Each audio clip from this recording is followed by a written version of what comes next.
창세기 9장 3절부터 다시 읽겠습니다. 창세기 9장 3절. 소리가 좀 웅웅거리죠? 내 목소리가 그래서 그런가? 창세기 9장 3절부터 보겠습니다. 살아서 움직이는 모든 것은 너에게 먹을 것이 되리라. 내가 모든 것을 푸른 채소같이 너희에게 주었느니라.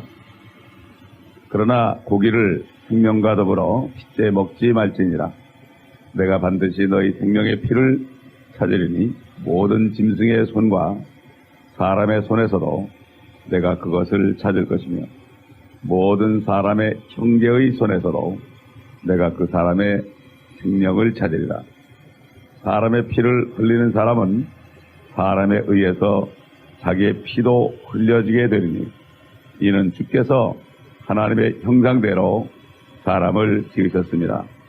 너희는 자산하고 번성하며 땅을 가득 채워 그 안에서 번성하라 하시더라. 지난 토요일 날은 피를 마시는 것에, 그것을 금지한 것에 대해서 율법 시대 이전에도 금지했고 율법 시대에도 금지했고 또 신약 시대에도 금했다는 사실을 우리가 알았습니다. 하나님의 경륜은 시대별로 좀 차이가 납니다. 그러나 피에 대해서만큼은 특별히 사람의 피를 흘리는 것에 대해서 여기서만큼은 하나님의 말씀은 처음부터 마지막까지 동일하십니다. 그렇기 때문에 이 피에 대한 이러한 말씀을 우리가 잘 깨달아야 됩니다. 지난번에 얘기한 것처럼 크리스찬들이 이것을 잘 알지 못하기 때문에 짐승의 피를 먹는 사람이 있고 또 짐승의 피가 응고된 산지를 막 먹는 사람이 있고, 그렇다고 해서 옛날 율법 시대처럼 백성 중에 끊어지는 건 아니지만 구원을 잃어버린 건 아니지만 그러나 잘 되지 않는 이런 일이 벌어진다. 음행과 목매어 죽인 것과 우상의 제물과 피를 멀리하라. 그리하면 잘 되리라. 신약시대의 구원은 절대로 우리가 잃어버리지 않습니다. 구약시대 율법시대는 이런 것을 어기게 되면은 백성 중에 끊어졌습니다. 할례를 받지 않아도 끊어졌습니다. 이것이 바로 율법시대지만은 은혜시대는 절대로 우리가 이 땅에서 잘 안 되는 일은 실전정 우리 영혼이 받은 구원은 절대로 놓치지 않습니다. 이것이 바로 은혜입니다. 이것이 바로 은혜예요. 그렇다고 죄를 지을 수 있느냐? 그럴 수 없느니라. 사도 바울이 어떻게 죄에 죽었는데 죄를 짓겠느냐 이렇게 말씀했습니다. 그러니까 진정으로 구원받은 사람들은 이제 죄가 지겹습니다. 죄만 소리만 들어도 지겹습니다. 이게 구원받은 사람들의 바로 삶입니다.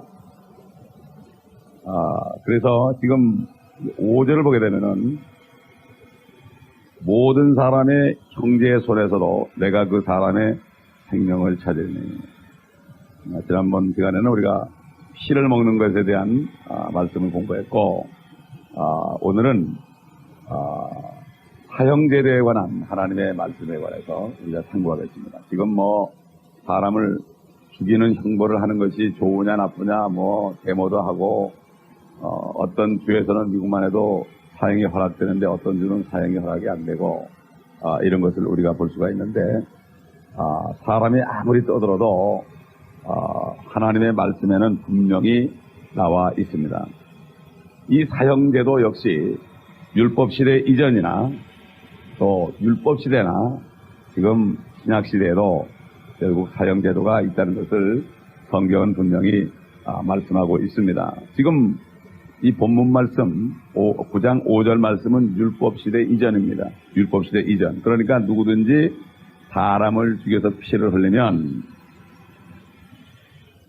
또 다른 사람에 의해서 자기 피도 흘려져야 할 것이다. 이게 사형제도 아니에요. 사람을 죽이면 다른 사람이 그 사람을 죽인 사람을 또 죽여서 피를 흘려야 되는데 그 이유는 사람이 하나님의 형상대로 만들어졌기 때문이다. 하나님의 형상대로 만든 사람을 죽인 사람은 자기도 분명히 죽어야만 된다. 그리고 율법시대, 우리 한번 민수기 35장을 찾아보겠습니다. 율법시대에는 사람을 죽인 자를 어떻게 하라고 그러는가? 민수기 35장 16절 보겠습니다. 35장 16절. 민수기 35장 16절. 만일 누가 철로 된 기구로 사람을 쳐서 그가 죽으면 그는 살인자니 그 살인자를 반드시 죽일 것이요. 만일 누가 사람을 죽일 만한 돌을 던져 그를 쳐서 그가 죽으면 그는 살인자니 그 살인자는 반드시 죽일지니라. 또한 누가 사람을 죽일 만한 나무로 된 손무기로 사람을 쳐서 그가 죽으면 그는 살인자니 그 살인자는 반드시 죽일지니라. 피의 보복자가 그 살인자를 친히 죽이리니 그가 살인자를 만나면 그를 죽일 것이니라. 또 만일 누가 사람을 미워함으로 밀쳐서 죽이거나 엎드려 기다리다가 무엇을 던져서 그가 죽거나 적의로 인하여 손으로 쳐 그가 죽으면 그를 친 자는 반드시 죽일지니 이는 그가 살인자이니라. 피의 보복자가 그 살인자를 만나거든 죽일지니라. 그러나 만일 그가 적의 없이 갑자기 밀치거나 엎드려 기다리지 않고 무엇을 던지거나 사람을 죽일 만한 돌을 가지고 보지 못하고 던져서 그가 죽으면 그의 원수도 아니요 해치한 것도 아니니 그때는 회중이 살인자와 피를 보복하는 자 사이에서 이러한 명령대로 판결하리니 회중이 그 살인자를 피해 보복자의 손에서 구해내 그가 도피하였던 도피 성읍으로 다시 돌려보낼 것이요. 그는 거룩한 기름으로 기름 부음을 받은 대제사장이 죽기까지 그곳에 거할 것이니라. 그러나 만일 그 살인자가 어느 때든지 그가 도피하였던 그의 도피 성읍 경계 밖으로 나간다면 피해 보복자가 그의 도피 성읍 경계 밖에서 그 살인자를 만나 그를 죽여도 그에게 피 흘린 죄가 없느니라. 그러니까 이거는 고의로 죽인 사람은 다 죽이라 그랬고 실수해서 죽인 사람은 도피 성읍을 마련해서 거기 있는데 대제사장이 죽을 때까지 도피 성읍에 거해야 된다. 거기서 나와서 죽으면 책임이 없다. 이렇게 말씀했고 33절에 가보면 그러므로 너희는 너희가 거하는 땅을 더럽히지 말라. 이는 피로 인해 그 보복이 그 땅을 더럽힘이니 그 땅은 피를 흘린 사람의 피에 의하지 아니하고는 그곳에 흘려진 피에 대해 깨끗해질 수 없느니라. 그러므로 너희가 거하는 땅 곧 내가 거하는 땅을 더럽히지 말라. 이는 나 주가 이스라엘 자손 가운데 거함이라 하시니라. 봅시다. 이렇게 분명히 사용되어 있습니다. 봅시다. 이제는 돼 있고. 그 다음에 우리 사도행전 25장 보겠습니다. 사도행전 25장 11절 보겠습니다. 사도 바울이 재판받는 장면입니다. 11절. 만일 내가 무엇을 위반했거나 죽을 만한 일을 했다면 죽기를 사양치 아니하리라. 그러나 만일 이들이 나를 고소한 이러한 것들 중에 어떤 것도 사실이 아니라면 아무도 나를 그들에게 넘겨줄 수 없나이다.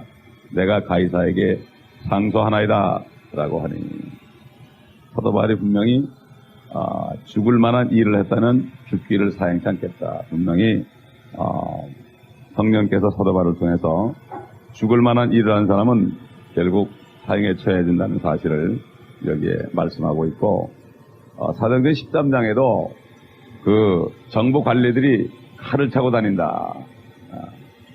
칼이라는 것은 사람을 죽이는 무기 아닙니까? 그렇기 때문에 이 하나님의 말씀에 보면은 피라는 것은 결국 대가를 지불해야 된다.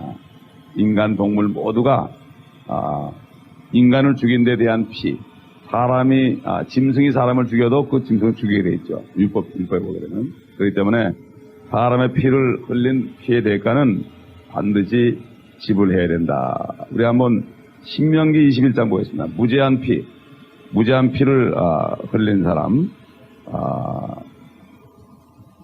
어떻게 죄를 씻는가. 신명기 21장 1절부터 보겠습니다.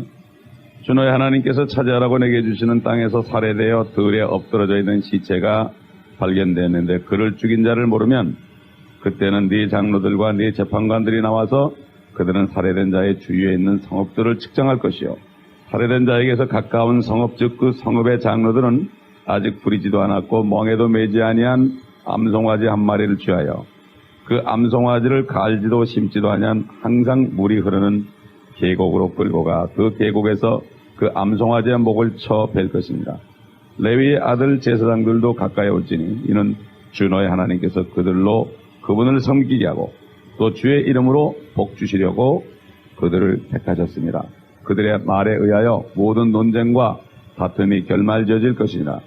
할애된 자에게 가까이 있는 성읍의 모든 장로들은 그 계곡에서 목베인 암송아지 위에서 손을 씻으며 대답하여 말하기를 우리의 손이 이 피를 흘리지 않았고 우리의 눈도 그것을 보지 못하였나이다. 오 주여, 주께서 구속하신 주의 백성 이스라엘에게 자비를 베푸시고 무죄한 피를 주의 백성 이스라엘의 책임으로 탓하지 마소서 하라. 그러면 그 피가 그들에게 사해지리라. 그러므로 네가 주의 목전에 옳은 것을 행할 때 너는 너희 가운데로부터 무죄한 피의 죄가를 제할지니라. 이렇게 갑자기 시체가 발견됐습니다. 누가 죽은지도 몰라요. 땅이 더럽혀졌습니다. 참 하나님께서는 이렇게 그럴 때도 그것을 깨끗하게 하는 방법을 말씀하고 있는 것입니다. 이만큼 사람이 죽을 것은 한 사람이 죽어도 그 한 사람 때문에 한 사람의 피가 흘러질 때 땅이 더러워진다는 사실. 그러니까 우리 사람이 얼마나 귀하다는 것을 알 수가 있습니다. 사람이 얼마나 귀하다. 근데 요즘 보면은 인간의 생각으로 마음대로 사형제도를 폐하기도 하고 사형제도를 하기도 하고 서로 싸우고 그러는데 결국은 성경 말씀에 보게 되면은 분명하게 사람을 죽인 사람은 죽이는 것으로 되어 있습니다. 그러나 신약시대 사람을 죽였을지라도 그 죄까지도 예수 그리스도가 용서했기 때문에 그 혼은 구원받을지 몰라도 육신은 분명히 죽임을 받게 되는 것입니다. 그래서 보면 살인자들이 감옥에 있다가 예수 그리스도를 영접하고 그리고서 나중에 죽을 때 기쁨으로 죽는 것을 간증을 통해 우리가 들을 수가 있습니다. 그렇기 때문에 이 사람의 피를 흘릴 때 다른 사람의 피도 흘려야 된다. 여기 한번 이사야서 한번 26장 한번 찾아보죠. 이사야서 26장. 이사야서 26장 21절도 보면은 그런 말씀이 나와요. 26장 21절. 보라, 이는 주가 땅의 거민들을 그들의 죄악으로 인해 벌하시려고 그의 처소에서 나오심이니 땅도 피를 드러내고 그 살해당한 자들을 더 이상 가리지 않을 것임이니라. 그러니까 이 창세기 4장에 가인이 자기 동생 아벨의 피를 흘린 이유, 또 요한계시록 19장에 예수 그리스도가 재림하는 그 사이 인류 역사 6,000년 동안 계속해서 사람들이 죽이고 또 죽이는 이런 일이 계속해서 벌어지고 있는데 이사야서 21장 보면은 이제 나중에 보면은 땅도 피를 드러내고 그 살해당한 자들을 더 이상 가리지 않을 것이다. 심판이 오게 될 것이다. 여기에 대해서 분명히 말씀하고 있습니다. 인류 역사는 피를 흘린 것으로 시작했기 때문에 계속해서 반복될 수밖에 없습니다. 주님이 오시기 전에는 그것이 계속되게 되어 있습니다. 결국 피를 흘린다는 것은 평화가 없다는 뜻입니다. 그렇기 때문에 결국 주님이 오셔야만 이 땅에 평화가 온다는 것을 말씀할 수 있습니다. 그래서 주님을 평강의 왕이라고 이사야서 보면은 증거하고 있습니다. 주님만이 이 세상에 평화를 갖다 줄 수 있는 그러한 유일하신 분이기 때문에 우리는 이것을 알아야 됩니다. 내일은 이 피의 역사에 대해서 우리가 좀 성경을 찾아보고 마지막에 그리스도의 재림 때에 주님께서 피를 어떻게 심판하실 것을 우리가 성경을 통해서 또 좀 참고를 해보도록 하겠습니다. 이 피에 대한 하나님의 그 말씀이 얼마나 중요한지 모릅니다. 하나님께서 심판하러 오시는 것도 흘린 피 때문에 그런 것입니다. 그러므로 내일은 그 피의 역사에 대해서 우리가 좀 말씀을 통해서 참고해 보도록 하겠습니다. 기도하겠습니다. 아버지 하나님, 인간의 피를 흘리고 또 피를 흘리는 역사를 영원토록 반복해야 하겠기에 하나님이 피를 흘리시고 그 피로 인간의 피 흘린 죄들을 씻어주시고 용서해 주신 것을 감사합니다. 하나님의 피만이 이 인간의 피은 죄들을 씻을 수 있고 용서할 수 있기에 하나님께서 친히 사람이 되신 이 사실을 우리가 다시 한번 깨닫는 이 아침 되게 하여 주시옵시고, 나 같은 죄인 때문에 고통받으시고 죽으시고 부활하신 우리 주 예수 그리스도의 은혜를 다시 한번 깨닫고 처음 사랑을 회복하는 시간 되게 하여 주옵소서. 우리가 이 은혜를 잃어버리면 우리가 교만하게 되고 우리가 무엇이 된 것처럼 하지만, 참 이 은혜를 주신 주님 앞에 우리가 무릎 꿇으면 우리는 아무 할 말도 없고, 주님이 죽으라고 해도 죽어야 될 수밖에 없는 저희들입니다. 죽을 수밖에 없는 죄인들을 살려주셨으니 이제 우리가 무엇 때문에 주님 앞에 불평을 하겠나이까. 아버지 하나님, 다시 한번 주님 앞에 무릎 꿇어 겸손하게 주님을 모시고 오늘도 은혜 가운데 살 수 있도록 한 사람 한 사람을 지켜 도와주시고, 아버지 하나님, 우리 모두에게 우리 주 하나님과 우리 주 예수 그리스도로부터 은혜와 평강이 넘치는 하루가 되기를 원하며, 이 자리에 참석하지 못한 모든 성도들 동역자들에게도 동일한 은혜를 내려 주시옵소서.